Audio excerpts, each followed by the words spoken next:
So, hello and welcome to the CIBSE West Midlands Region Seminar and Webinar. Afternoon, a discussion, an introduction, an audience with incoming President Adrian Catchpole.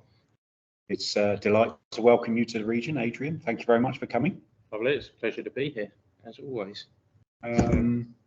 So yeah, the idea for this evening is relatively informal thing, maybe a few questions and answers, and exploring Adrian's thoughts, and maybe a little bit early for the AGM and induction. Is it inauguration? I don't know what they call celebration. It, yes, all of those things, Josh. So yeah, we have had some people join us online. Good. And hopefully they'll join us, some more will join us shortly, but yeah, in the short term, over to you. Over to me. Thank you. Well, thank you, and thank you for having me. It's always a pleasure, and I actually do enjoy these more so than in Scotland they had 123 in a lecture theatre and microphones, and I'm a lot more comfortable just chatting. And it's amongst friends as well, so that's even happier. So the way I normally do these is just to I normally do them in 5 or 6 bits. I always think that the members have a right to know who their president is. So I try and tell them a little bit about me and my route. And then when I was thinking about the presidential theme and what the year should look like, I decided to sit back and think, actually not just sit back, I spoke to a few people and said, well really you get 12 months. Let's just think of it from an average member's perspective, and what are the difficulties and what might we be able to do, what might I be able to do in my term to make that a little bit better, or to drive CIBSE to try and make that a little bit better. And we came up with 4 things. As I say, there was a few people that I consulted with in CIBSE, outside of CIBSE and everything, and it was basically skill shortage, because you can't get decent staff for love for money. We know that. Building Safety Act is upon us, which is going to change the way we deal with things. Net zero is huge, and we're running out of time. And an old chestnut of mine, which gives me a platform to try and do something about it, is better building performance, or better procurement. How we procure our buildings, we all know, isn't conducive to delivering building excellence. So and then if there's time and you're that way inclined, I'm happy to talk to you about premises if you'd like. So if that's okay, and then obviously take questions, and you've given me a list. So shall I do that bit, and then we'll come back to your 10 points? Yeah. And if there's any questions as well, we can all chip in. Yeah. I assume you're happy to take questions or queries during, or whatever. Yeah, absolutely. In fact, that's nice because it turns it into a conversation, really. So that's good. So, well, actually, most of you, having said all that, most of you know me. But for those online, and I don't think I've ever told you. So my route. So I left school at 16. I didn't want to go to university. I wanted a job. I just wanted to work. For my sins, I wanted to be, well, no, not that. Misguided. I decided that I needed to be an architect for some reason. I don't know. So I wrote around and the local architectural practices, and nothing came of that initially. But then the practice that I work for, I'm a director and own now, was Johns Slater and Haward, gave me a traineeship, and so I joined them back in 1985 as a trainee. And is that before or after apprenticeships? That would have been, well, there was the traditional apprenticeships, that if you did an apprenticeship on the tools, but there weren't many in consultancy. So it was more trainee. So I was a trainee building services engineer. But more than an intern, I guess. Yes. Yeah. Yes. And £40 a week. Yeah, that was good. Very good. Yeah, only up from that a little bit now. Yeah, so I did that. So I did a couple of years there, and we were doing a lot of MOD work, all sectors, etc. So did a couple of years there. Did my ordinary national certificate at that time. I then left there to go to Ipswich Borough Council, and I was there for 15 years. They kindly paid for my HNC, HND, my honours degree that I did with Jeff at Hatfield and St Albans, and also my management qualifications. And during that time, we did lots of, new build. We did lots of, you're looking after the grade 1 listed Christchurch mansion. Trying to do a rewire in one of those is quite interesting. You do shelter schemes, new houses, sports centres, swimming pools. So it's a good portfolio to get an all-rounded industry sector balance. So did that, and then in 2001, I kept in contact with JSH and the partners directors that moved the business on, and they invited me to go back as a salaried partner initially, and then we incorporated in 2004 and became directors and shareholders, and that was 20 however many years ago. Was it 2004? So 20. I should be able to do that in my head. It's been a long day. 19. But yes. 2000, yes, 2003, it's 21 years. 2001, it's 22 years. Sorry. So yeah, so that's it career-wise, and we're at training-wise. I've mentioned role in CIBSE. Well, I started volunteering for CIBSE. It's quite frightening, actually, in 1994, and I'll be honest with you, I joined our regional committee because I knew I was going to be filling in my chartered engineer application 12 months later, and I thought it looked good on the application. I remember one of the guys I used to work with said, "Oh yeah, you're just doing that because it's on your form." And I bet in 12 months after you've got your chartered bit, you won't be anywhere near that. And here we are, sort of the best part of 30 years later, and I volunteered because I enjoy it. It's different from the work, from the work situation, particularly being in an SME. You're into everything, and CIBSE is completely different, much more strategic. How can we influence change these things, which doesn't. So, and I always think if you can do something and volunteering, and it's something that you enjoy and it's not too stressy and all that sort of thing, then it's particularly rewarding. So I'd recommend it to. Well, I'm in good company with people that are volunteering anyway, so it's I'm sure you'll identify with that. So that's me. What have I done in CIBSE? As I say, I started off on the regional committee. I was chairman in 2001, 2002. East Anglia. So your chairman at the time was Keith Eccleston. God bless him. And yeah, they were good times. So that's it. Went from there. I stepped down. I think I was on the regional committee for 10 years. I stepped down. So I think once you've done these things, you need to move over and encourage other people to have a go. I then did some interviewing at Balham for new members, and then when you're kind of in the system, you get asked to do other things. I did a couple of governance reviews, and I think 2010 and 2015, which we're looking at again now. I chaired the Professional Practice Committee for a while. For 6 years. It's a while in CIBSE time, isn't it? 6 years, and which is our disciplinary committee. Which I'm always pleased to tell people isn't a very busy committee. We have our issues. Most of them, if I'm honest, are probably a little vexatious with an unhappy client that thinks they'll get onto CIBSE and try and not make trouble, but try and get us to side with. And we just ask for the information, and invariably we come back to it's a commercial dispute. There's not one of conduct or so that's it. And then I stepped down from that to join the board in, I think, 2017. I was a year on the board and became honorary treasurer.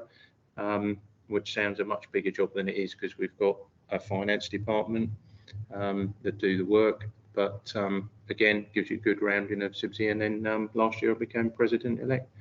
So that's who I am. Happy to pause there for any questions. No. All sounds very familiar. I mean, that's exactly it. You know, I do like to think I'm kind of one of you guys, and well, actually, I am. You know, an SME. I've not been, you know, with our big multinationals that support industry, and a grassroots guy that's just helped out where he can, and sort of one thing leads to another. And even being president, it's because I'm passionate about what it is that we're doing or trying to do. So if I can contribute to that, I'm happy to try and do so. So that's me. So I mentioned the problems, and I might just get myself some notes to refer to in a slightly different order, if that's okay, which is that. So yeah, so the areas when we were chatting about it, obviously CIBSE had some views, and I came back and said, well, let's just think about this. What are the big issues for us? What's the rank and file membership, and what realistically could we do? So it came up with skill shortage, came up building safety is already there, net zero, and building better building procurement. So which issue shall I take these in? I'll take them with I'll take net zero first of all, actually, because I've got some. I mean, there's some great. Incidentally, anyone that's in or around London or logs on to the AGM next week will hear a lot of this again. So you're getting a bit of a preview of it, because I should be saying telling the same story and doing it. But is there a watershed? There's always a watershed. So just some stats on building safety. So it's and you'll hear me say, why am I so passionate about this? And the easy thing is if you think about it, every building we work on net zero is either going to further fuel climate change and the associated problems, or it's going to become part of the solution. There isn't any middle ground. It's one or other, isn't it? The stats are quite, you know, in 2022, despite everything we're trying to do to reduce it, global carbon emissions went up again.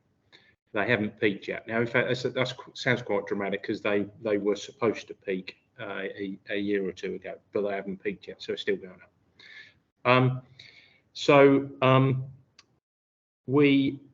And if we're to have, everyone talks about the 1.5 degrees, if we're going to have any chance of limiting our global temperature rise to 1.5 degrees, then, and the construction and building sector contributes over half towards that, we have to reduce our carbon emissions by at least 45% by 2030. So that's six and a bit years ago, which coincidentally, I don't know, it's just seems a similar thing, is the time that it takes to train a graduate. So time is short, isn't it? And then when we've done that,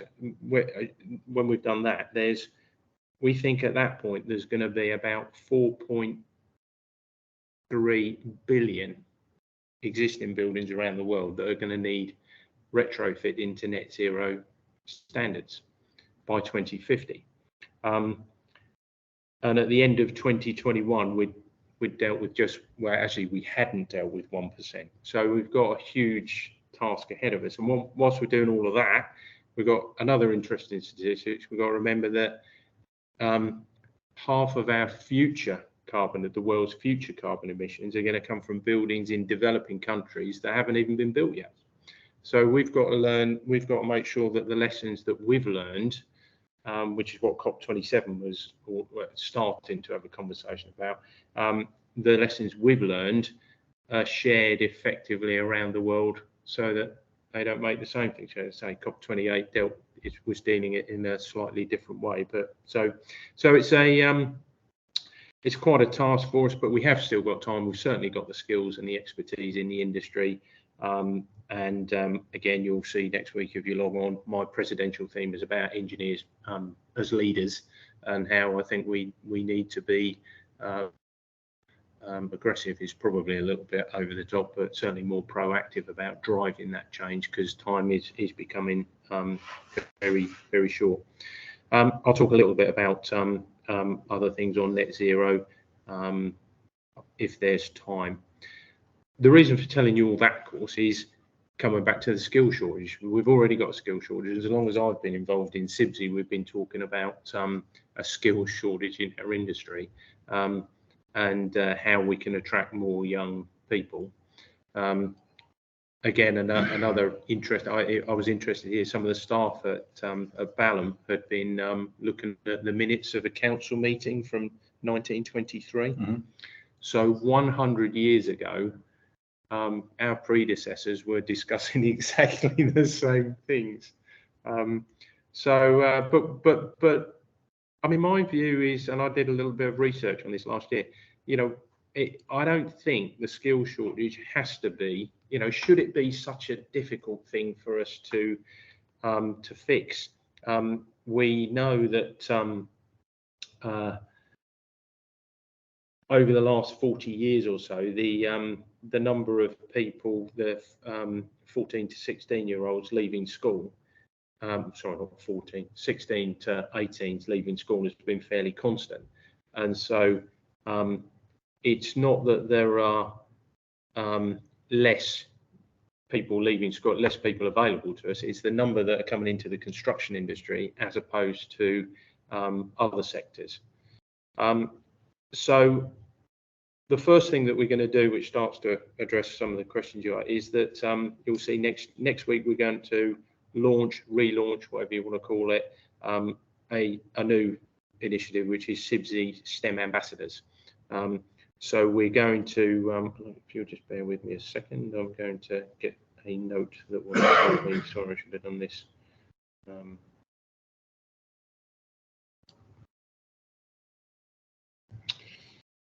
Yeah, just touching on your piece about net zero. I think I'm not sure whether it's sufficient to be carbon neutral. No, I don't think so. We've got to be. Well, it's what does carbon neutral mean? Mm-hmm. That's a bigger piece, something else that we're going to be trying to address. That CIBSE first coined the phrase building performance. Lana was part of that conversation most recently. Actually, you weren't, were you? About that was 9 years ago that we had those discussions, and we think we need a look at it. If everyone says net zero, what do we mean by net zero? Do we mean that that a builder can build something and that they put PV on it, and in the hope is that, or it's well, you go from one extreme, an A-rated EPC. Well, that's not net zero, is it? You can look at display energy certificates. I think there's mileage in the energy, the operational energy use. There's you then go, if you put PV on it such that you've got an asset that is capable of generating more than it uses, is that net zero? Where does embodied energy fit in? Do you then go, we'll know that you have to be truly neutral, which is where CIBSE is pushing hard with the embodied carbon. That if it's to be truly carbon neutral, you've got to take into consideration the carbon that's generated during the manufacturing of the products that are used to construct it. Then you're starting to get somewhere near to it. So and transport, and even that, you've got to remember, is transport is half of the equation. So we all say, hey, we want to be net zero. We do a lot of work in the NHS, and they wanted all their supply chain to sign up to being net zero by 2028, and we're on it. But when you actually start looking at it, it's most businesses, your buildings will be half of it, and the rest will be your transport.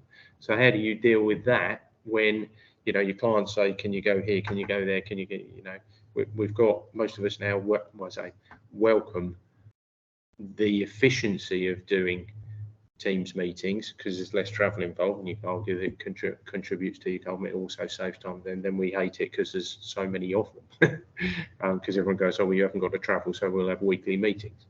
So that's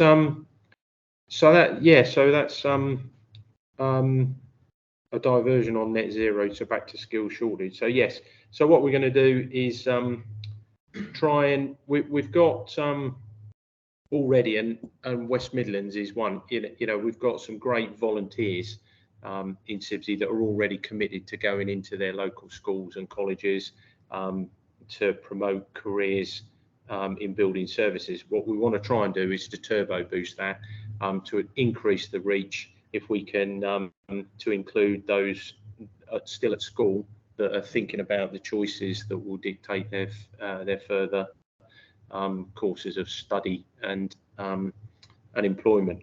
Then we should be able to attract more of them. I mean, basically, it's a fight over them, isn't it, with the rest of the sectors?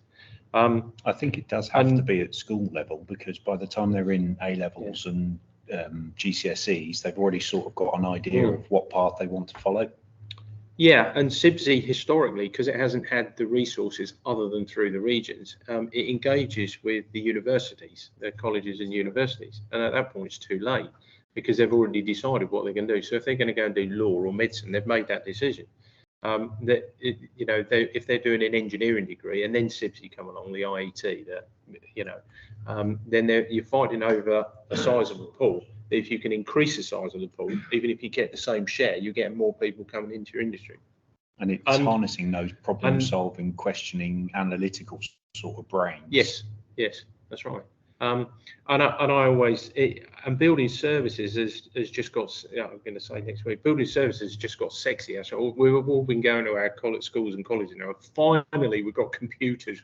We can compete with these other sectors. We've got computers. We've got building simulation, climate-based simulation. We've got 3D modeling, data exchange, all the computer stuff that we've got, that sort of thing. So, and I think if you combine that with our role in saving the planet, then surely, because the youngsters are really passionate about it. You know, they're setting. I mean, it's their generation, isn't it? It's we can see the temperatures going up. We can see the floods and the effects of that. But the next generation is really going to, and so they're rightfully, you know, angry about it. You know, Greta Thunberg and all that sort of thing is, and rightly so. So I think so. Now is the time. We've got no excuse to not. We can compete.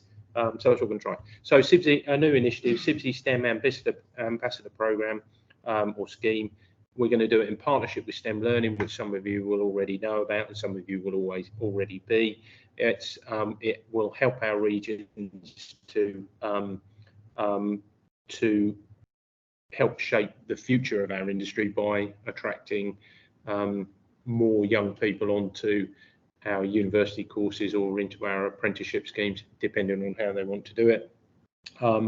We're going to, we're targeting, I'm putting a challenge out there for each region, both in the UK and the overseas regions, to have 10 by this time next year.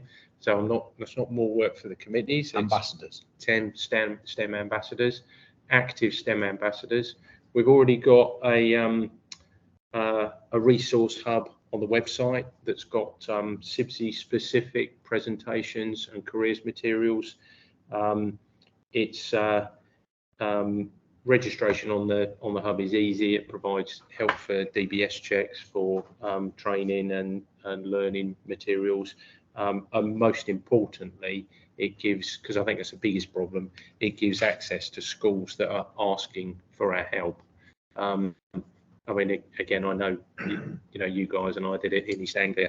It's for getting in. You know, you ring the school reception and say, who's your careers advisor?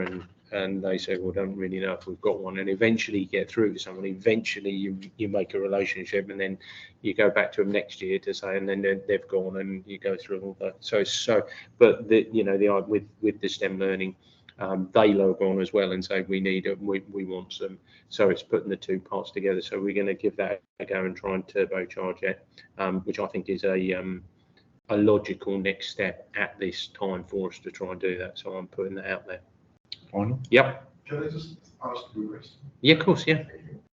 Alongside STEM learning, I was on a webinar yesterday, STEM, and it's called STEM Recharge.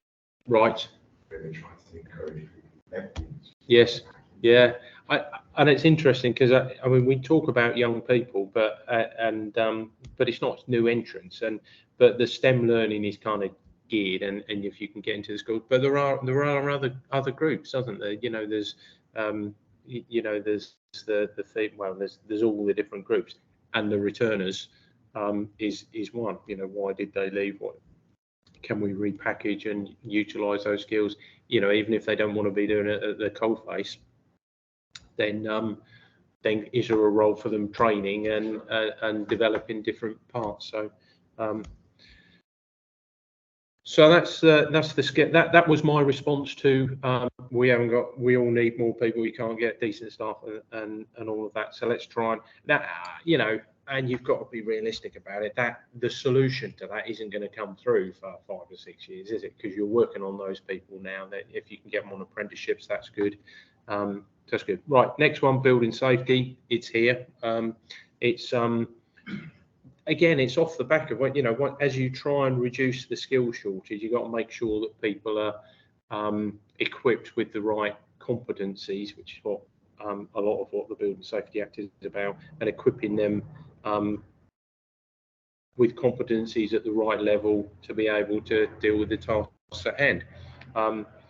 Now, CIBSE's mandatory net zero CPD goes some way towards dealing with that on a net zero basis, obviously, but the Building Safety Act, we know, is going to fundamentally change the way the UK construction industry operates. It's hugely significant, with wide-ranging duties on for transparency and accountability on all industry partners. It's going to affect all of us. And now that the secondary legislation is coming through, it's starting to become clearer on what compliance is going to look like and how we're all going to need to demonstrate competence. I think that most people now understand that offences under the Act are a breach of criminal law and everything that goes with that, and they're preparing their organisations and speaking proactively to their clients to ensure that they can comply. But it's another big issue whilst we're trying to deal with net zero, that we're going to be trying to respond to the Building Safety Act. So the second one, which we've been holding on until the secondary legislation comes through. So whatever anyone else says where they are, and that's of course we've had Hal right at front and centre of all of this. So the timing has been right to get this right. So with the guidance coming through, so over the coming months, you'll start to see CIBSE bringing forward its guidance on to support the implementation of the Act. And we're also going to bring forward details of a new chartered organisation programme, which will help our businesses to demonstrate their competence. It'll be a programme will help our organisations work towards a set of predetermined criteria that will show that they're competent and professional. That they operate to high business and ethical standards, that they're committed to developing and maintaining a qualified workforce. So it will help to plot a route for businesses to plot a route through the legislation. And we wanted it as well to differentiate, which is something that has been on my mind for years, if you like, is it's an opportunity for us to work for organisations to work through the legislation, but also to finally differentiate their business as a mark of quality, because we've been through the process here. So I think that will help, because I think if we're all honest, it's a bit of an unknown that we know is coming, and we know we're going to have to, and we know our clients are going to be asking us, can you demonstrate your competence? And it's so we're trying to provide a framework for that, along with a badge, so that if you can, I mean, ultimately, of course, if you can convince your public sector employees to say use a CIBSE, chartered practice or a chartered organisation, because they know you've gone through that's the mark of you've done that, then we're hoping that will help take away some of the cumbersome stuff of constantly having to reproduce all your competencies and stuff like that. I always like to refer back to the HSE's definition of competency being a combination of the training, the skills, the experience, and the knowledge that a person has, and their ability to apply them to perform the task safely. Yeah. So if you don't have the available time to do something, you aren't competent. Yeah. But that's no disrespect to you. It's just that you don't have the time to do it. That's right. Yeah. Yeah. So being competent should be seen as a good thing. Yeah. But being incompetent isn't necessarily a bad thing. Yeah. But you need to have all of those to be deemed to be competent. That's right, because you can be competent, but put in an environment where the resultant is incompetent, not necessarily through the fault of the individual, but perhaps at the fault of the business. That was the second one. I've already mentioned, we've mentioned a little bit about net zero, and I've mentioned a little bit about embodied carbon. Well, what CIBSE is doing, and I'd love to claim, I'd love to claim it as my own. No, we're not. So CIBSE is going to be heavily involved in the UK net zero carbon building standard, which is an enormous mouthful. This is off the back of our, CIBSE is the one that is driving embodied carbon. That's not because we want to drive embodied carbon. It's because if you want to be truly carbon neutral, then you do need to include all this. So let's get net zero properly defined. So net zero carbon standard is going to do exactly that. Along with other leading organisations, construction organisations, are developing a standard that will robustly demonstrate that our built assets truly are net zero. So it won't just be, the built asset, the carbon rating, if you like, as an asset, which I think we've all learned how to design buildings that are energy efficient in use. But as I say, to be truly carbon neutral, you've got to think about everything else. Like you've mentioned transportation, where do they come at? And you start to look at all that. So we'll be able to do that. So that I think the standard is due out. I think they're targeting the end of this year, whether it falls into the next part of.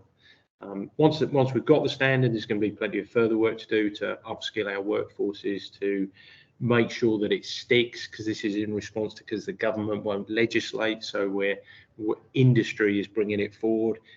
So we want to bring it forward, get people using it, make sure it's widely adopted, and then ultimately it becomes easy for the government to adopt it and incorporate it into the building or energy regulations. Any thoughts on where carbon credits and carbon offsetting come in?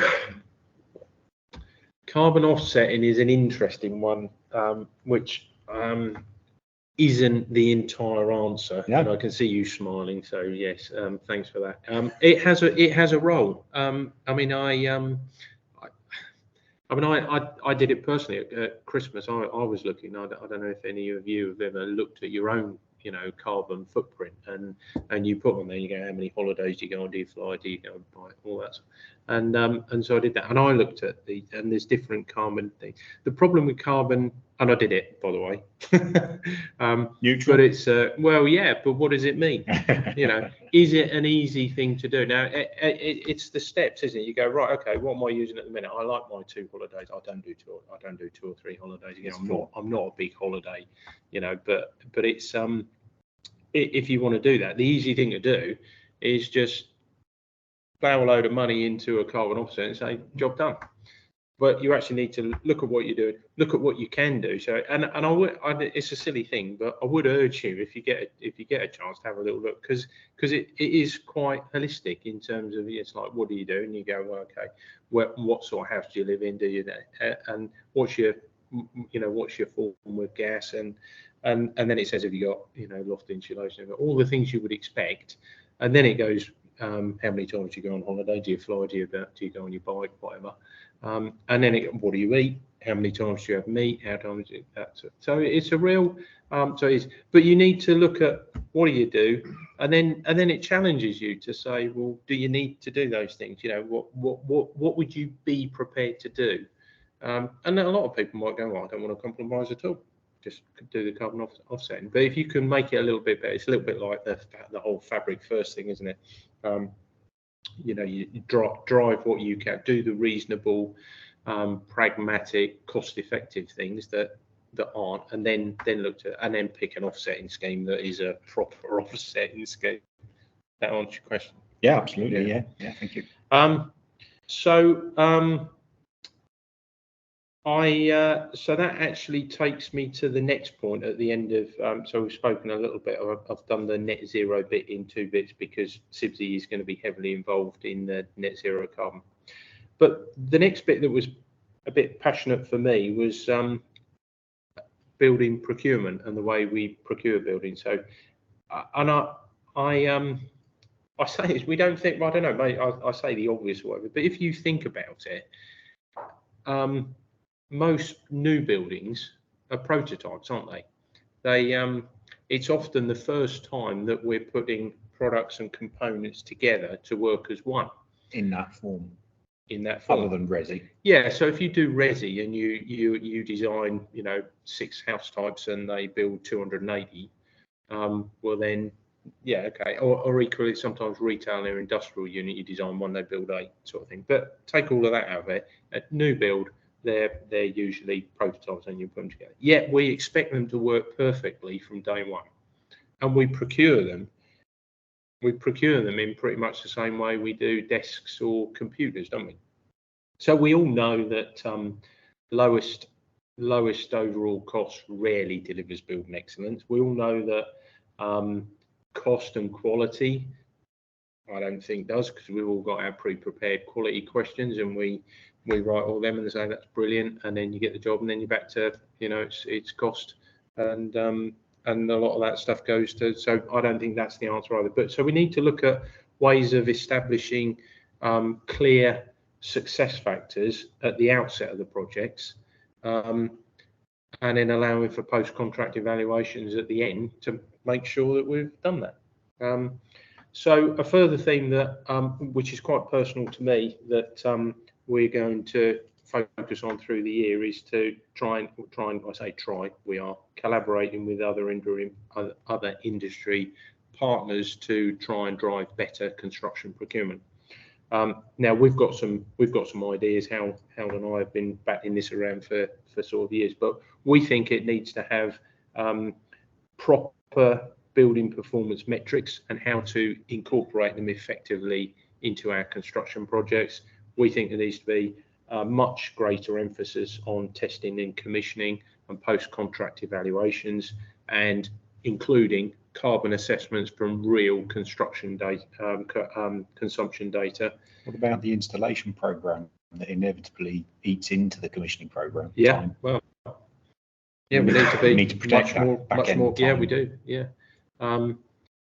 yeah, because you can't, if you don't spend the time on it, you're not going to have a properly commissioned building, and it's not going to work the way it was designed. Assuming it was designed right in the first place. Let's be honest. Yeah, assuming it didn't get value engineered to a point that we know. We all feel the same. Let's just deal with it. So we want to look at designer appointments to try and make building performance collaborative ownership of all parties to the contract, because it tends to be with architects for, you know, for the building bits and the maybe the biodiversity bits and then everything over. Well, that's the M&E, but it's for the whole team, isn't it? Incidentally, going off a tangent, I think biodiversity is another one that my understanding is a even bigger problem for the world than net zero. The thing is, we can, if we're quick, we can do something with net zero. And my understanding, some of the biodiversity stuff is beyond the tipping point now. So there's an opportunity here to talk. I was at a conference with the CIBSE Construction Industry Council, and they had some landscapers there that were right passionate about it. It was you've got to deal with biodiversity. So there's a willingness there for them to say, well, we've got to deal. So let's collaborate. You know, and they'll have some stuff. And if we're saying we want proper building performance metrics, they'll be saying, well, we want proper biodiversity metrics as a result of, well, let's get them all on the table, let's get them all, and let's you know, we talk about building performance, but maybe it's development performance. How do we do a development? Right.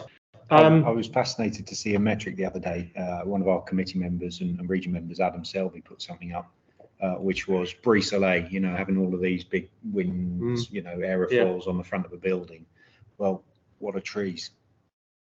You know, and if you pop a tree up in front of a building, then it sort of screens from the sun and it produces oxygen and, you know, in touch with the outdoors. And I hadn't given it much thought at the time, but it absolutely makes sense.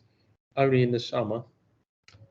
Well, and also the roots of the tree and foundations. That's where the most of the shading you need, because that's where the overheating comes from, isn't it? But yeah, low lines. So yeah. And we think there needs to be, well, we don't think, we know, don't we, but a fundamental review of how value engineering is assessed. So it shouldn't just be about lowest first cost, it needs to also be about its impact, the impact of that change on building performance, on including whole life cost, whole carbon costs. VE is not cost reduction. Building safety and ongoing maintenance considerations, and until the whole industry gets that, we're always a little bit of a lone voice, aren't they? So, you know, the classic ones are the lighting, isn't it? So, well, we, you know, if you change the light fittings from, you know, this to that, then you'll save £35,000. Everyone goes, fantastic, let's bag that, and, you know, the client's paying for the replacements inside. That, you know, as soon as it's out of defects, they're replacing things because they're falling apart. So we need to be. So what we're saying is we think there needs to be. I mean, there might be others. I've mentioned the landscapers, so there will be others. But we think that now's the time off the back of the cup, because how can you deliver a net zero carbon building standard if you don't follow it up with better procurement? Because if money is driving what you're doing, and people say, well, yeah, but if you get the performance of it right, if you specify the performance of it, then you can put it out to the market. But we know that's not, it doesn't work like that. So and we're chuffed to bits because we have got some. There are a number of the other professional institutions that have already signed up, so they're at a similar place and going, you're right, now's a good time to be doing it. All right. What have I dealt with? 1, 2, 3. That's sort of the 4 that I came up with. I can talk a little bit more because I know on your WhatsApp was I picked those through, but there are others. There's innovations. There's I can talk a little bit about my views, if you like, on innovations we need to be progressing, modernisations, you know, the modular construction, BIM, but it might be better at this point to go down your list, or well, any questions? I've got one question. Yeah. Basically touched on, but in terms of value engineering, crept into our industry over the last 10, 15, 20 years. It wasn't always there. And I always ask the question, why are we value engineering something that's engineering correctly, which I believe should be the case in design the best way that we feel for the client. Absolutely, bang on. I mean, value engineering is something that we should all be doing, you know, on day one, isn't it? I mean, there's a different discussion about how do you define value. So, and that's through discussion, isn't it? Is that you need to understand. That's why it's back to the project success factors, right? Because they may not be solely monetary. You've got to sit down with your client right at the beginning, get with a proper brief and say, okay, and understand what's important to these people. What do they see as a successful project? And if it's out and out money, you know, I want to build a, I don't know, 50,000 square whatever warehouse as cheap and nasty as possible. Well, that's fine. That's how they're valuing a successful project. Well, then you can align with that and go, they want cheap and nasty, give them cheap and nasty. Assuming if there's there no are variations. Yeah, if they're what you mean, client variations? Well, like you said earlier, the people that are there at the definition stage are not necessarily the people that are there at the certification and validation stage. So in the vision of the person that's defining the scope or the spec, initially. Things change, you know. Somebody might want to have a socket in a slightly different location when it's been double-side boarded and decorated, and it needs a board off, and somebody needs to go back in and drop a tube in another place, and you know, that's a change, that's a variation, that's a slightly different from what was initially proposed and signed off, maybe. But yeah, that variation piece, you know, is, well, things do change and we need to find a way of incorporating that. But that will have an impact on the quality, the time, and the cost. Does that time value engineering change? No, you see, that's right. That's right. There's a reason for that, isn't there? You know, either the client decided that they wanted it somewhere else, or there hadn't been good communication within the team and it got put in the wrong place. And that's where you get to, you know, there's a cost, there then becomes a cost associated with an additional cost associated with somebody making a decision or a cock-up. Then that's where you get to, there's a cost that needs to be appended to someone, because that's the way we run the UK construction industry, isn't it? Which doesn't make it right and doesn't contribute to it. So going back to your point, but interestingly, Joss's point might actually lead to, and I'll go with the phrase value engineering, because then go, well, projects over budget, because there's been, you know, you mentioned one, but there's been 101 others, and all together it means that the project's over budget by whatever it might be. So we've got our value engineering. But the budget. So that isn't value engineering. That's just saving money. But yeah, value is, yeah. So we should be doing value. I always think it's funny. Callum will appreciate this, because he's probably heard me say it before. Is that they, you know, why is it that most projects we work on, particularly with contractors, and I get contractors are perhaps more financially prone, why do they assume that we design a Rolls-Royce situation and they go back and say we'll have to make savings? Why do they not apportion us with the right credit to understand what is a successful project? I mean, you know, if you're designing a hospital, you know, that with an estates department, they're not going to want cheapest chips, because they've got to maintain it for the next 25, 30 years. And so you have to put those two parties, and you have to understand those things. And this is actually part of the stuff where I'm coming up. I think in this day and age, the building services engineers are more than, you know, architect. You know, client wants a building, engages an architect. They design a building. Don't, you know? Okay, they do now need to engage with the building services engineer more earlier, and they're now seeing the benefit of doing so. But historically, you know, design a building, first thing we'd know about it. I mean, I remember when I was at the Borough Council I worked for, is that, you know, I'd get a set of drawings turn up, plumping in tray on the money. We're going out, there you go, full building control stuff. We're going out to tender. We'll need some M&E. And what chance have you got at that point to deliver it successfully? Because you've probably got about, you know, 20% of the time that you need to do something. They've already decided. You go back and go, why have you got a building like that? Why don't you move it? Can you change some of that facade? And it's done, because you've done this package. Well, I've done my package. But that's so the point I'm making is we have to be more, I don't know, maybe our elbows need to come out a little bit more and go, we need to be there, and bang and thump on the table a little bit about where we know there's, again, you've got to know your clients. If you're working for a contractor, you know that they're going to see value as the minimum they've got to do to satisfy the building regulations. But if you know we can do so much better, we all know. I mean, we had the building regulations last year. Prior to that, it's 2013 regulations. I mean, you could build something that was awful and still get your building regulation compliance. So yeah, interesting one. But we do need to do so. Value engineering, I think, is a really good thing. It's just we call cost cutting value engineering. You know, And once you know, value engineering should be a competent professional engineer looking and understanding what it is clients want and designing and using products and components that are the right ones to deliver the success factors that will deliver a successful project. Value engineering is just ripping costs down. And to frankly, to suggest it's anything else, well, we might as well just call it what it is. We say we've got to save costs. There's no value in that at all. You're taking value away. You know. Sorry. Soapbox. No, spot on. Yeah. Jeff, anything?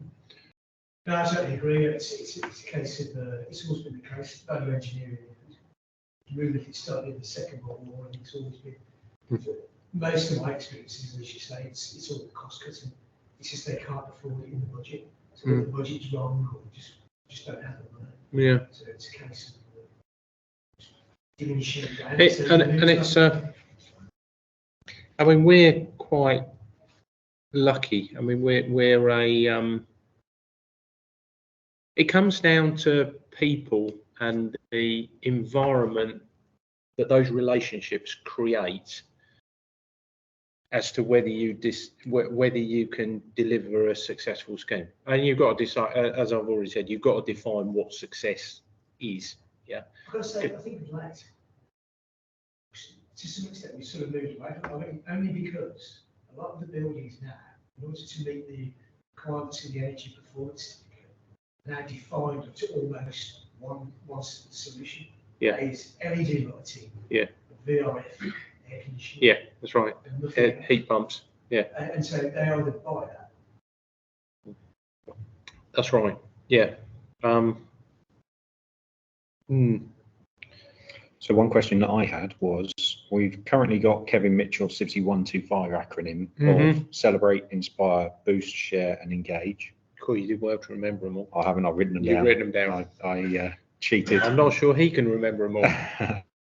Is there anything along those lines for your? Well, you've known me long enough that I'm not suggesting Kev's 125 challenge is a gimmicky, but I'm not one. I'm more one for let's roll our sleeves up and try and get a few things sorted. So Kevin's I think Kevin's 125 challenges and inspiring the next generation was a great way for us to reflect on our past whilst looking to the future. I in the early days of chatting with Kevin and what my presidential year was going to look like, said I wanted to build on that. So his was about inspiring the next generation. We're building on that with the STEM ambassadors, but then looking to the future in terms of the building safety, how we, competencies, how we define ourselves as a mark of quality, a brand of quality. It's quite, why is it that we've got such a large construction industry, but still a relatively small percentage of those aligned to a PI, whether it's CIBSE or IET, but why is it that they don't feel they need to be affiliated with a professional institution?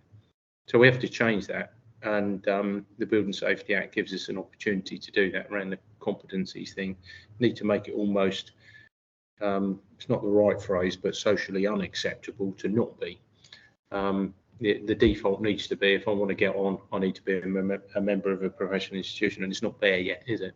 I'm sure you're right. I mean, I'm sure you are. It's a bit of a side issue design.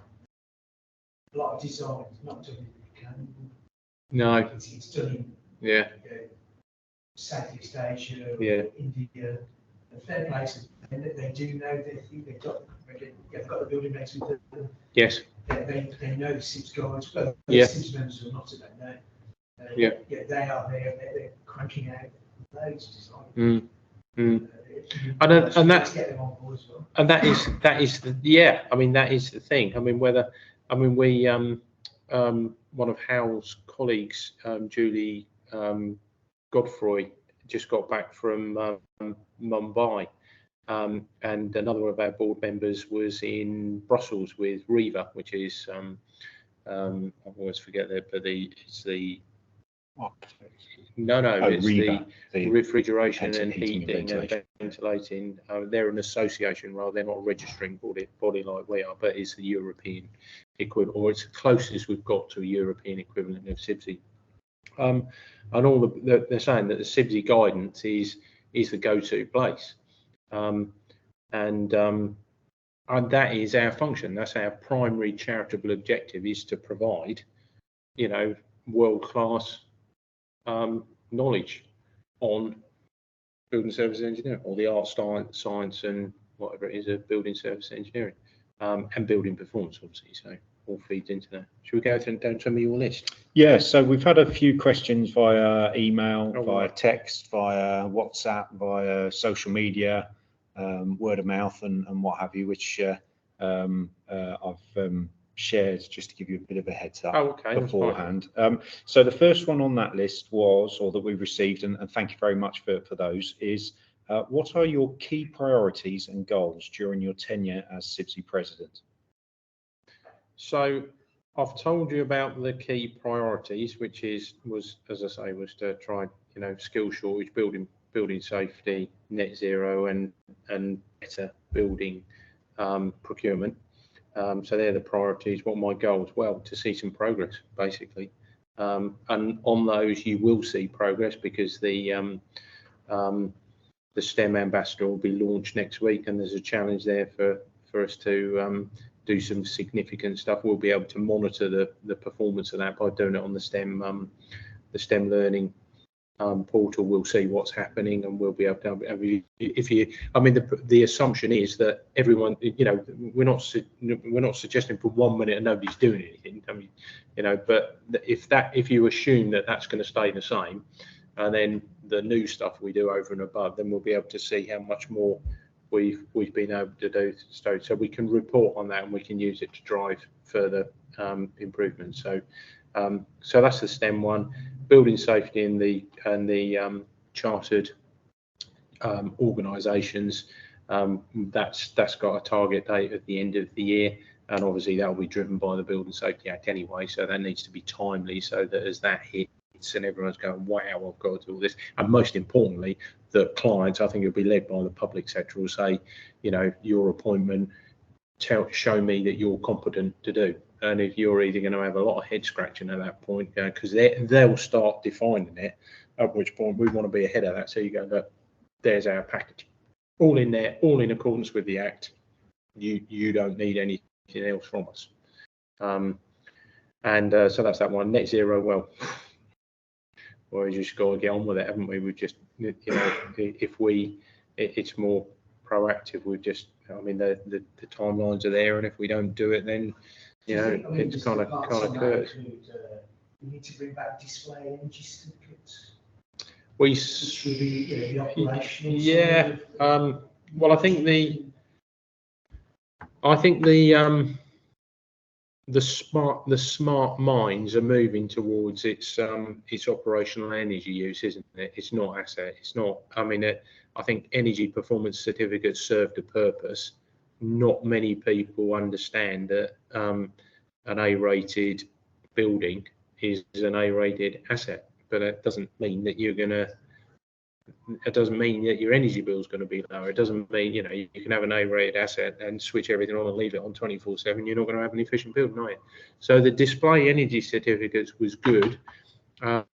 Disappointing maybe that they were only brought in as well. They were mandatory for public buildings, weren't they? Above 1,000 square meters, I think it was, and they but it was only voluntary. Voluntary schemes don't tend to drive.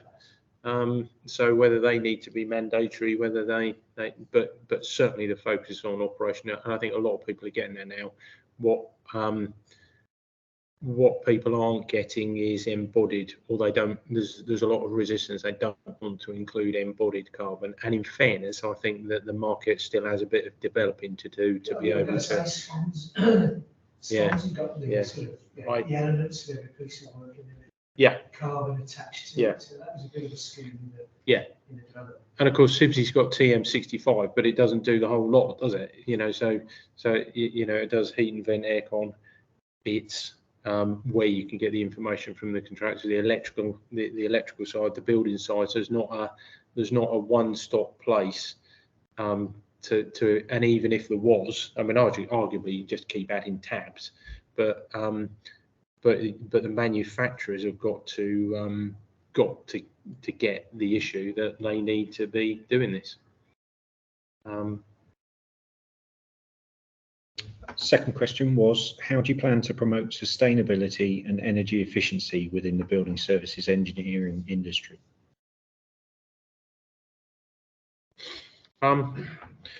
Well, that actually brings us nicely to premises. Can we leave that one till the end? Yeah. Next one, because that will take all the time. What initiatives or programs do you intend to implement to support the professional development of CIBSE members? Those.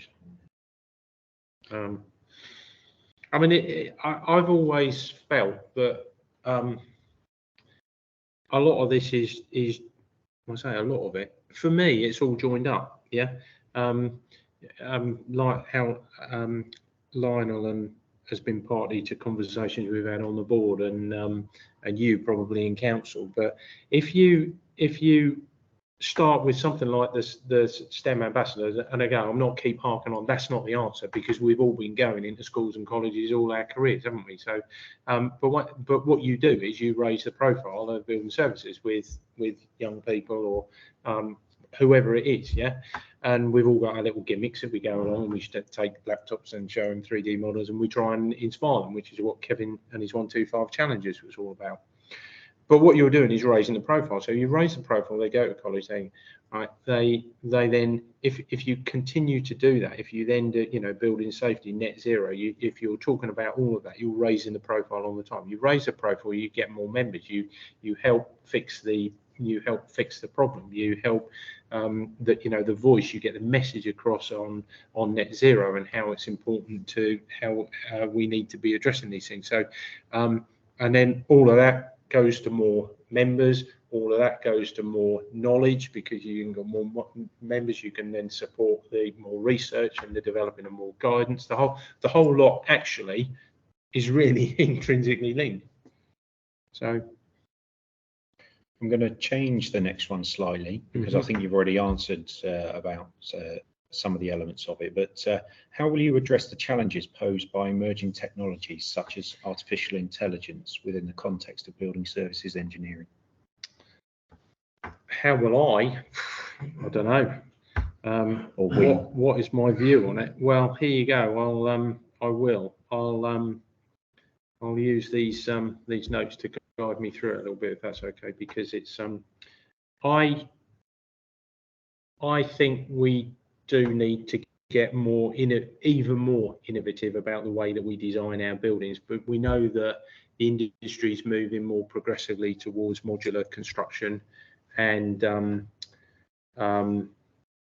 process management systems, so BIM, building information modeling, digital information modeling, data exchange. And I think we need to embrace it. It's in the same way, a generation ago, CAD transformed the role, didn't it, of building designers. Now BIM and digitalization is slowly doing so again. Yet a lot of us are struggling to collaborate and exchange data within the same database and computer model, and we're not allowing ourselves enough time. You mentioned programs for testing and commissioning. Well, you look at a design program, and they're not allowing time for it to be BIM. Certainly not. And again, going back to a traditional building construction program or design program, it's like it isn't collaborative. It's like the first bar says that the architect's going to develop stage 3 design, and then we're going to, and it all follows one after the other. It has these little overlaps, but we need to be building time, and if they want us to Another little soapbox is, you know, everyone personally, I say it's slightly radical, but everyone benefits from BIM apart from poor old building services engineer. Gets a shed load more work to do because he's got to design it in the third. You know, the difference between drawing, you know, two pipes or a ductwork in 2D, you draw your lines. There's about 4 lines involved, isn't there? And then when you're drawing it in 3D, it's a huge amount of additional work. Yet who benefits from that? I mean, being a little bit controversial, of course, that then makes it really easy for the architect to do his coordination, because he hasn't got to look at our drawing and then go across and look at structure. This is all in the model. Anyway, yes, so moving on. So we struggle on that, but I do think we need to spend sufficient time to understand how to use the software properly, so that we get, you know, building services engineers, as opposed to just being, you know, dragged through it and then it changes and we have to design it and all that sort of stuff. So I think we need to tear up for that. We at CIBSE led the introduction, or our own digital society, the Society of Digital Engineers, led the introduction of product data templates, which enabled us to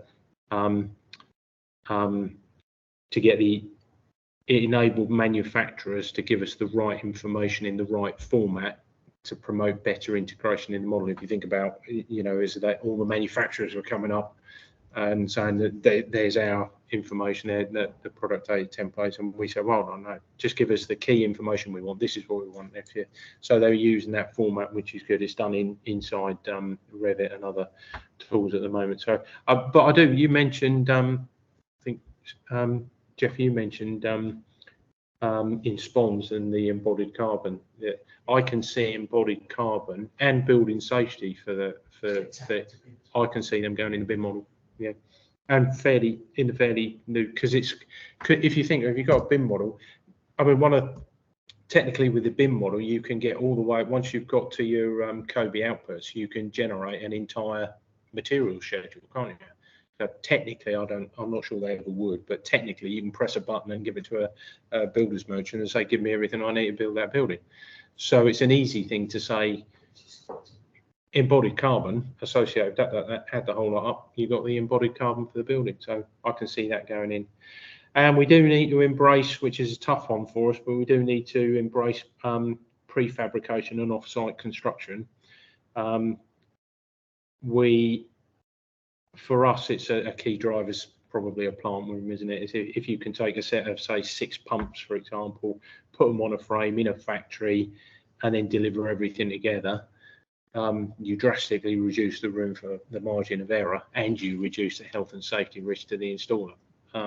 So whether we like it or not, and I think most of us probably don't, it has to be the future, high quality precision engineering, when it's constructed, tested, and often sometimes even commissioned in a factory environment. So it's here, the contractors are using it, we might as well embrace it and try and, you know, contribute to that. And then you get to yours. So we've got real-time analytics, which is for project management, for testing and commissioning and defects resolution. We've got RTS mapping now, haven't we, for mapping existing installations. We've got cloud computing, digital twins, digital as-builts, and then you get to AI.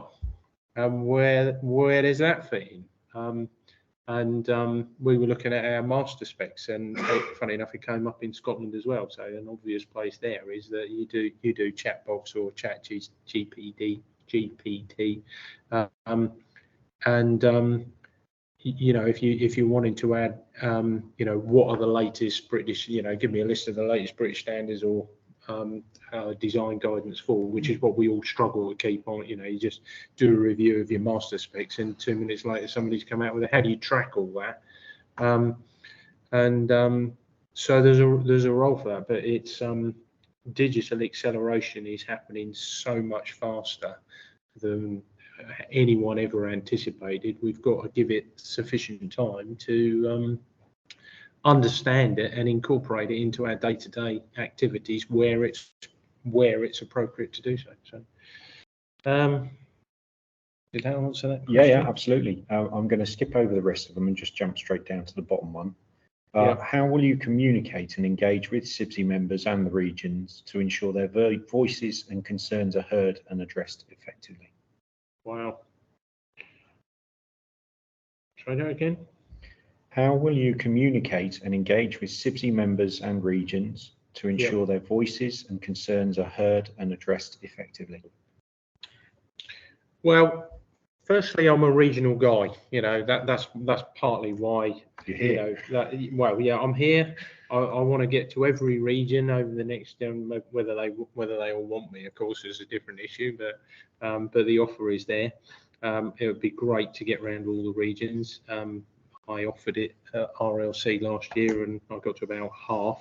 But there were some more challenges there, weren't there? So, How will you communicate and engage with CIBSE members to ensure the voices and concerns are heard and addressed effectively? How will I engage? So, well, the obvious, how will I engage? So, first off, I'm passionate about the region. So you're never going to be far from my mind, because that's where I've come from. I'm an SME.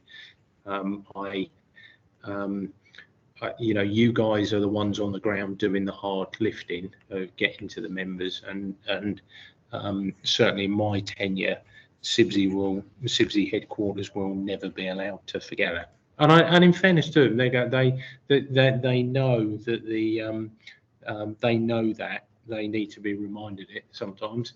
Yeah, that's right. So yeah, I'm never going to be far. I'm still involved in East Anglia.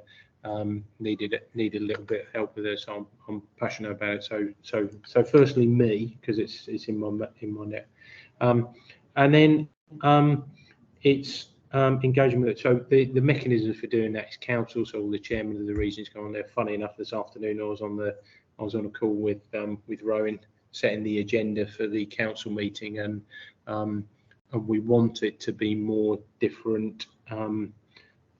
It's the first one of the session, so we want it to be more, if you like, engaging and a showpiece of everything that CIBSE doing. So if you're a new chairman coming in, so you've done the regional bit, you know that, you get to some of the schools and colleges, you do some of that. You have an annual dinner, you have networking, you do your sessional programs, which are good.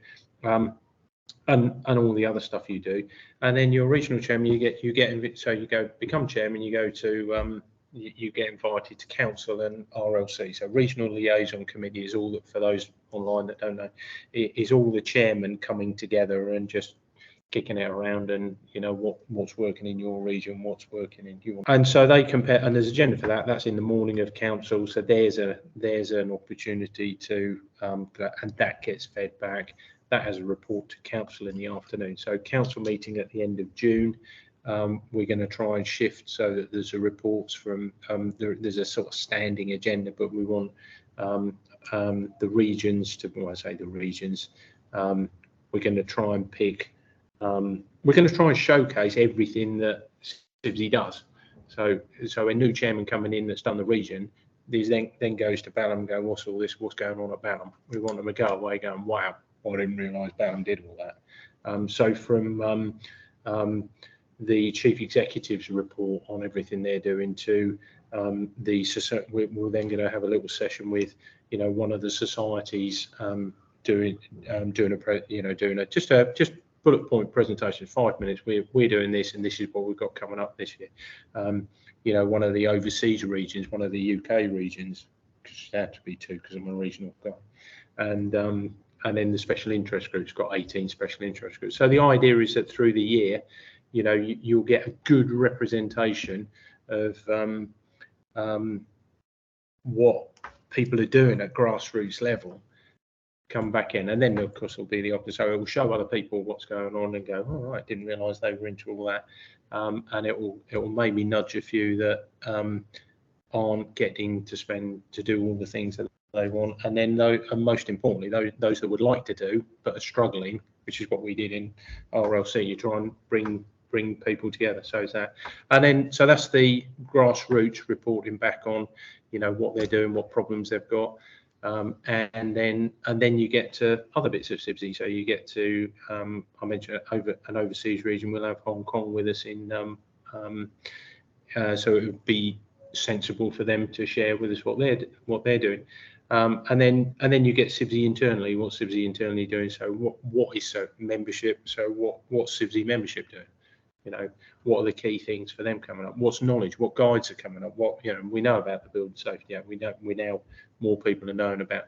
They're big issues for us, but what guides are up for, you know? And you might sit in council and go, when are you going to change such and such? Because, and that's the mechanism for feeding it. So council's the consultative bit, but we have to give everyone that sits on that the route in. So otherwise there's no point. It just becomes, there's about 65 people on council. So it just becomes, you got the board, which is your 12 trustees who have legal and financial responsibility for the institution. And you go, well, they're making decisions most weeks. And then you've got the consultative part over here. There's 65 on there. But if you can't tap in to the people that are doing stuff, well, then it's a bit of a fail, isn't it? So that's what we're going to try and do. And then there was another part, support. Well, I mean, on the training bit, I think we need to listen more to what you guys need to do what you're doing for us, because, and it's little things like, I don't want to be controversial, but I seem to remember there was a certain training video or a request for a training video when I was treasurer.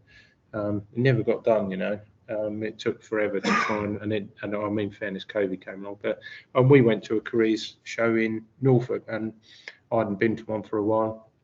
And when you're looking at what you're competing with for the kids' attention, we just need to be so much more whiz about it. No, we all make the best that we can from what we've. But and I was saying to Ella was in Scotland, that why can't we just have some, you know, the roll up thing? You have 3 of those, and if you had just have one of them with a white panel in, and then you can get a little micro projector and just project a video up on there. Each region can have one, but I think that things are about 300 quid a piece, and the projector's probably they're 100 quid a piece. You know, for an outlay of sort of 500 quid, we could set you guys up with some really useful kit that would make life a lot easier. I was going to say, did you see the video? Or was that from the Republic of Ireland? Yeah, there was the Irish video, which was brilliant, which we've tried to replicate in the region, and I'm still hopeful that we can do. But going out to trade shows, Big Bang STEM Festival, NEC, you know, we need to be there, and you know, and getting into the schools, you know, senior schools, maybe not junior schools, but certainly senior schools and colleges. We certainly need to be, you know, I was quite surprised, you know, that we're, you know, if you go back, and it's resourcing, you know, membership, so we can't do it, you know, we struggle enough to get into the universities, let go down to the schools, and well, that's what you've got your membership for, and your regions, and they're doing it already. So I don't know how you get a misconnect. Why was it that, you know, membership can't be, you know, they meet regularly, but we haven't hooked up? So that's what we're trying to do with STEM stuff, but it needs, you know, resource and support. So don't go. I mean, don't take me at face value. I'm conscious you're recording it. You're going to throw it in my face later on, aren't you? But you know, I'm not saying money's no objective. We've got to support the region, but there's certainly a lot more we can do, and I think it needs to be focused, and it doesn't, and it starts with asking you guys what you feel you need. Well, we've already heard the 300 times however many regions there are, so that's the commitment, isn't it? So. Sorry, Jeff, you were saying? I was just going to say that tech shed, I took my daughter there a couple of years back, and obviously the centre place was the RAF, bringing the jets. And well, they do, don't they? Every go goes out there, but there were other elements of construction, actually, contractors, obviously big contractors. Well, I think we need to be, we do need to be more strategic. It's a little cheesy, but I think we need to box a little bit cleverer.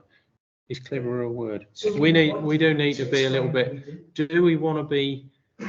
I mean, we did this thing in East Anglia where we got. Well, I I do a little consultative group where it's actually really good. We organise a dinner and there's like 400 people there, and it's kind of like if you're anyone in the construction, you have to be there sort of thing. It's a celebration of the construction, but it's it's architects, it's builders, it's us, it's structurals, it's civils, it's interior designers, and it's a real celebration of the East Anglia construction industry. We have the RIBA do their awards, we have engineering excellence awards, we do apprenticeship awards, craftsmanship awards, goes on a bit. But we tried to, when it was the local skills show, we wanted a construction zone, which but we hooked it all up so that we were all there, all doing our bits, and it almost went from, we had like a model building that, I don't mean a model, but we took the building, you had the architects design it, you had us giving, and then you had the builders, they had their bricks and that, so it told the story on the way around, and that sort of worked well. But now from a purely selfish point of view, we don't get a look in because the kids just want to go and bend pipes or do wires, and I'm wondering whether that's the best. Should we be with the computer programmers? Well, I think that what story do we want to tell? Yeah, that building services term, that M&E term, doesn't really describe. No, it doesn't really do us any justice, does it? It's quite a big umbrella to cover plumbers, ductors, laggers, electricians, data, installation, design, 3D modelling, digital engines, thermographic surveys, energy, utilities. It's such a wide variety of roles and responsibilities that two letters M&E doesn't do it justice. But we've lost that argument for the time being, because the government is not going to, will not have designations other than, well, architect arguably is, but you've got building service. I mean, this is an age old, should we change the name of it, but what to? And then far better, far more cleverer people than us have come up with, architectural engineers. I forget some of the other terms, but whether you drop about building service, what does it mean? You go an engineer, washing machine engineer. Not there's anything wrong with washing machines. How do you differentiate? And that's why I've been banging on about the chartered practices for about 20 years. I think the view now is that this is absolutely the right time to do it. But if the government is not going to legislate and say to be a chartered engineer or to a mechanic, to be a building services engineer or to design mechanical electrical services, you have to be chartered or you have to be registered with the Engineering Council. If they're not going to do that, then we're on our own. Then the only thing we can do is set our stall out so that people, and market ourselves so that people know that, and have that mark of quality, which I think the chartered organisations will take us a step to, because that's ultimately it. Is that if you think of most construction projects, particularly, no, I won't say that's maybe not the right thing to say, but a lot of the generic specs and everything you say, it's like, this is going to be the building, and it's going to have some M&E. The contractor will give it some suitable M&E. Yeah. Well, you're not going to get, until you can get away from things like that, until you can, if you can get with the charter practices, the M&E will be undertaken by a CIBSE charter practice. You're starting to draw that line in the sand. Surely the civil structures and civils are the same, so what's the Don't know. We talk to them. They're going to be part of the collaboration, so we can start talking to them. It's that engineering term not being revered as much as the term architect. The problem with it used to be the Institute of Plumbing. Yes. Now the Chartered Institute of Public Health. Something like that. Yeah. They're coming up behind us. Yeah, they're a chartered institute now. So the chartered plumbers. And there's the Chartered Association of Building Engineers as well, isn't there? Because that would have been a good one, but that's kind of gone. But it's a difficult one. So we're at a place, you know, we have the conversation, it comes up from time to time. We have it, we've had it since Ruth joined us. She tried to get her head around all that. And what does all this mean? And the view is that changing the name doesn't get us away from the problem. So, and Ruth tells it quite well. If you're the BBC, for example, all right, was that British Broadcasting Company? You know, if you ask the entire UK population, but everyone knows what it is. So you know, where she's coming from it is don't worry about if the name's not in the title, but make sure when somebody says CIBSE engineer, they know that it's a mark of quality. And I think she's kind of got it there, and I haven't got a better answer, you know. But I've got an interesting story, and if I hope that I'll get it right. But going back to registration and the government not being less and less willing to legislate, it tends to look these days, it's easier for it to look for industry to fix its problems. And out of Grenfell and the tragic loss of life through everything, there is no designation, not even a fire engineer, you know, has to have, right? Yeah, in stark contrast to the Building Safety Act, and I won't get the words right, but the online child safety bill? Yeah, makes people that work on computers systems, right, a designation. Okay, so now go back to a building, right? No requirement for any registration on a building apart from people that work on the computers that go in later on. The only counter to that is not structure, not fire, not that. Yeah. The only counter to that is that there is a store coming by the insurers. Yes. I don't know if you know, I'm sure you buy your own professional indemnity. Yeah. Well, loads of insurers have left the market. They have. And now they don't give retroactive cover for that period. So that means that there's a lot of consultancies out there who are now exposed to direct civil action, and they're going to be gone. I'm sure the Grenfell fingers are pointing. But there's others where there's a lack of. You're right. The cladding is wrong. Yes. The internal line, the insulation within the void is wrong. And that's going to be already. Mr. Gove has shot the contractors and said, "You want to sort this, or you're out." Yeah, absolutely. It could be in that mode. Yeah. Just makes sense. You do get appointments where they say you need to be a chartered engineer, fully insured up to X amount.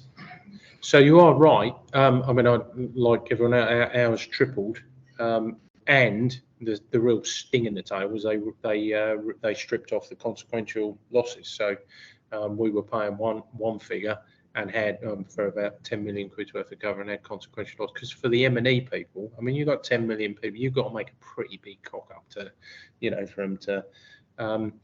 So unless you're back to your resi and you get it wrong on one and they build it 280 times, then that's, you know, but they also stripped off the consequential loss. So for us, if we're doing something like if we screw something up and it's a hotel and there's real legitimate cost, so it's not the fixing it. So if you don't put enough hot water storage in, or if you get that wrong and a hotel with no hot water is generally a really bad thing. It doesn't cost much to fit. You need but it's the time associated with them not being able to rent the rooms, and they come over the loss of revenue. That's the killer. So you need that, and they strip that off at the same time, which I think leaves businesses, and of course they stripped out anything to do with fire is excluded, isn't it? So the thing for us, most M&E won't take on things like fire engineering. Not least that they should be registered with various people, but so they'll make sure they only performance that and pass the design liability across. But if you read I was reading the exclusions on our PI, it worries me that if we left a fire damper out going through a fire. And bear in mind, you know, it's not unheard of that architects and building surveyors change the fire compartment lines at some point after they've given you their drawings, and we don't put a fire damper in there or a fire and smoke damper in there. And something happened, would we be covered? I'm not sure we would. So yeah, you're right. It's now the other good, the bit of good, and of course a lot of the insurers left the market because they saw after Grenfell they saw PI on buildings too risky. You know, if something happens and you get the Grenfell, so they just said, don't make enough money out of it, let's go and do something else. But there's a couple of insurers that have which again is why we think it's the right time to do the chartered practices, is a couple of insurers have contacted us and said, have you got a chartered practice program? Because we would be very keen to talk discounts on chartered practices, because we know that your members have been through and that so again it's one of those benefits, if you like, that you get of doing the chartered organisation. I'm just mindful of time. Yes. And so a question, a quick one. Yep. I know one of your passions is about the regions. Do you think it's the right time to expand the number of regions? Because CIBSE is known as an international association. Yeah. But we've got very few on each of the 5 continents. Wow. That hadn't crossed my mind, but you raise an interesting point, because what has been on my agenda, which is what we spoke about, is, you know, post-COVID, what is the role of the region? So, it was already moving in that direction, because the manufacturers were historically the role of the regions. You've always put on your technical courses, and it became, if you put a decent program on, it was a go-to place. People would rock out because they get quality knowledge from a CIBSE presentation. The manufacturers will now come and do it, and you know, and buy a sandwich in your office. They'll because they saw it, and some of their CPDs are excellent as well. So it all became much easier. Then COVID came along and it all went online, and it's so much easier now. So and you've been presiding over this region. It's like, well, hold on, what's the role of the regions again? You come back to, well, networking, but you still got to get people here, and that's another reason why I'm so into the STEM. Let's now see if we can reboot and turbocharge getting back into the schools. It starts to give you purpose again. That is a fundamental driver to the future success of our industry. You know, both from bringing new people in and it drives the whole thing. So. But the bit I'd missed until you just said that was actually a lot of the regions are struggling with the geography of it all. So do we need smaller regions? Wow, that's a scary thought, isn't it? I don't know. I mean, we do have this thing not many people know about. We have branches. In fact, no, it would. East Anglia must have. East Anglia started as a branch. I'm guessing, if it wasn't you, because we're diagonally opposite you, I'm guessing it was East Midlands. We came out of rather than West Midlands, because there isn't a direct route from us to you, is there? No. It's we about. Are you thinking along the lines of a county level? Well, no, I'm talking about international. Oh, international. We've got a lot of work being done in India, for example. Oh yes. Oh, sorry. I completely missed. Oh, you mean international growth? You mean international? Yeah, absolutely. And that's why I said. So that's why Julie Godfrey was in Mumbai, because well, right, it's a national account, but the thing that came back was they're using our guidance. So there's got to be a market there to then go, okay, using our guidance, that's fine. More than happy, because that's our charitable objective, is to share knowledge. But should we be signing up members around there? Should we be having a region over there? Should we be? You said chartered practices, a lot of practices practices.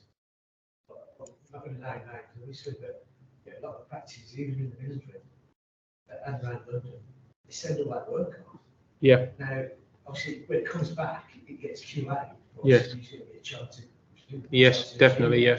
Yeah, we'll do. Yeah. Don't just send it off and then just pass it straight through. Sort of thing. But that's where it comes in. It's all the checking. Yeah, that's right. So yeah, that's one. So there are others on the horizon, but to service. I mean, there's an ash line. Yep. Right here. So, and I know we've got a link with whether we should be linked closer, we should be part of our sphere, we should be part of their there. When you said here, what did you mean? There is an ASHRAE. There's ASHRAE UK. There's one UK and there's UK and Ireland. They did have one here. There used to be Midlands and London, that's and it. now they've merged. They've merged, haven't they? Yeah. So we collaborate with them and work together. If I'm honest, we weren't best pleased when they set up stall on our patch, because we haven't done that with them, but we have got members in the UK. So overseas, we've got Hong Kong, we've got UAE, we've got Australia, New Zealand, we've got a chapter. I think we've got chapters and branches, but we've got a chapter, I think, in Singapore, Ireland. We obviously Ireland. Yeah. I always Nothing think in of America. that, but no. So we think there is something. I know Ruth's got her targets, and we might do Ruth's got her eye on India. China is, as scary as that might sound. We were looking at it last week. If you get from Hong Kong, China, and I forget what it's called, the greater, I think it's called the Greater Bay or something, which would be a good stepping stone from there. We were chatting that with Vincent Marr when he was over last week, that there's opportunity there. So there are opportunities, but it's and the other thing we're going to test, because I mean, it's so much more difficult for us to service an overseas region. If you look at if you look at the overseas grants and who gets what sort of thing, as soon as you've got a member of staff over there, you know, they're getting 2 or 3 times what the UK regions are getting, because you've got staff there, because you can't do it from the UK. But we're gonna trial not, and historically we've tended to supported administration staff. But we're going to pick one and trial a business development and just fund a business development. See, because they're not growing. We in the Australia, New Zealand's had about 800 members 3 years ago, and they've got 780. UAE has got 200, and there's much more growth potential. I did a bit of work with ANZ. There's the size of their market is about, we think, 4,000, and we've done work. I mean, this is the sort of thing. This is what I say about council. You don't find this out at council. So, Engineers Australia is their registering, and they've had a monopoly. But we took it to them and challenged that monopoly. And CIBSE is now also a registering body in Queensland, Victoria, and we're working through the others. And it just so happens that our subs are not. We haven't had to play around with them at all. It just so happens our subs are quite a lot less than theirs. So you would think that would be an easy sell. Say, hold on, you get the same thing. You're getting your same chartered registered status. You know, we do. Our CPD is significantly less. And our requirement, you get knowledge. You know, we're a good buy in comparison. So why are the numbers going down? So we're looking at those, but India and China seem to be the 2 that we're targeting at the moment. But it has been a fascinating discussion. Yeah, thank you very much. No, thank you. Lovely to see you. It's always Thank you for coming. It is. I do. Oh, we haven't even got the premises. Mind you, I need a sandwich now. Yeah.